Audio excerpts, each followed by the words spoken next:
All right, everyone, we are back on with another full self-drive test. This time in the morning with traffic and merges and all kinds of stuff. And let's see just how well it can do. We are on Tesla's version 12.6.4 to be exact.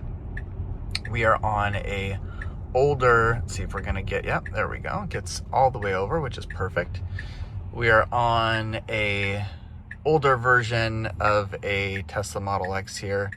It's a 2017 Model X, but you can see it does have really good visualizations.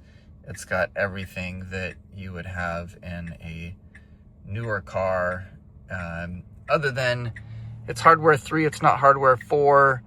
And because of that, there will be a few things that are not perfect. You're not going to get really good end-to-end driving, meaning you're not going to be able to have a really great experience in a parking lot. That is the one major issue that is still a gap from what I can see. You're a little choppy there, really bright here. I can hardly see, and it kind of almost we were in the other lane, but not quite. Gets over there just fine. So a few little tweaks from what I've seen with hardware 4. Now I haven't looked at all the videos with the new latest and greatest with version 14. Does seem like I've heard there's pretty good progress. I just haven't had the ability to watch all those videos and see what that is. But here you can see another great example. We got a decent amount of traffic, and this is going to be merging. So the right lane here is going to merge over, and we got right in front of that car, perfect, before they merged over, which was a good move. I've used this version for maybe 8 months now. I haven't gotten an update since then. It would be great just to see what's new, but I've been pretty much stuck on 12.6.4. But with that, I'm actually kind of happy. I mean, it has been very, very, very reliable. This is the best version that I had seen in this vehicle. I'd driven a Cybertruck for a few days on version 13, full self-drive, and actually that seemed to perform worse. Now, it was only 2 days of driving, but I got in a lot of miles, and in that test it had a lot of disengagements and some things that were just not as confident as what I've seen in this version here. So I have to say I'm very, very happy with it. Again, I can't get in the car and go from start to finish, from parking lot to parking lot, backing out of a parking lot and pulling into a space just fine and not have to even think. We're not there yet with this version at all. You do need to pay attention, and you do need to typically, at the start of the engagement, a little bit of a harder brake there, but we just hit traffic pretty quick.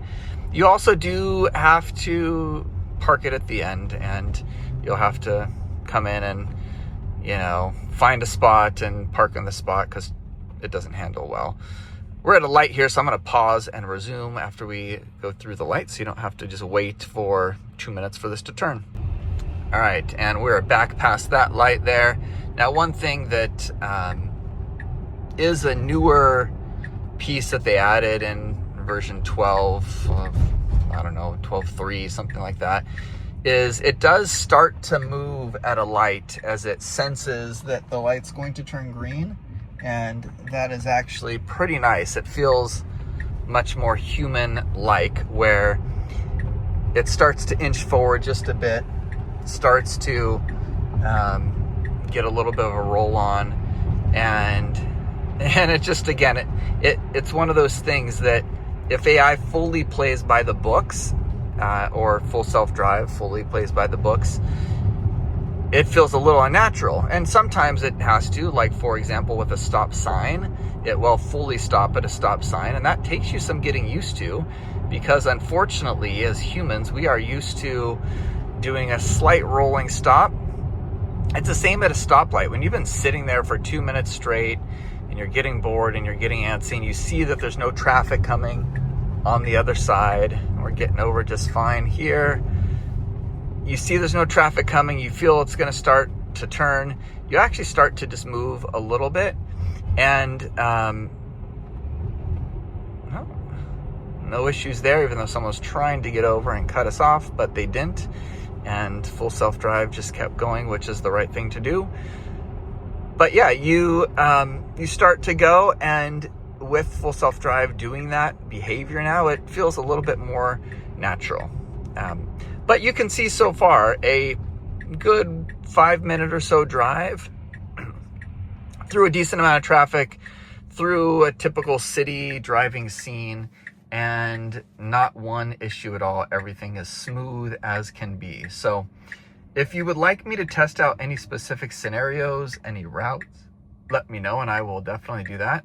Want to keep showing people what the future will hold. I think that full self-drive in a few years will be something that can help save lives.